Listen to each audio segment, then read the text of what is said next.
18 দিন ধরে জিম্মি বাংলাদেশি জাহাজ এমভি আবদুল্লাহ। বিশুদ্ধ পানি আর খাবারের তীব্র সংকটে রীতিমতো নাভিশ্বাস উঠেছে নাবিকদের। এখন অপেক্ষা শুধু মুক্তি, না হয় মৃত্যুর। খাবারের মজুদ ফুরিয়ে আসার পর এবার জিম্মি জাহাজের খাবার জোগানের দায়িত্ব নিয়েছে আটককৃত জাহাজের জলদস্যুরা। তবে জাহাজে বিশুদ্ধ পানি কমে যাওয়ায় সেটি নিয়ে বেশ দুশ্চিন্তায় রয়েছেন সবাই।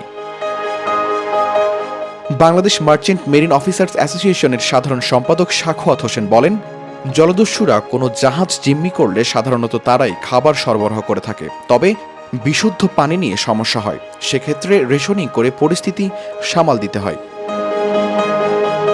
জিম্মি জাহাজের নাবিকদের থেকে পাওয়া তথ্যের বরাতে নাবিকদের সংগঠনের একজন নেতা বলেন, খাবার নিয়ে খুব একটা দুশ্চিন্তা নেই, কারণ জলদস্যুরা জাহাজে ছাগল ও দুম্বা আনছে।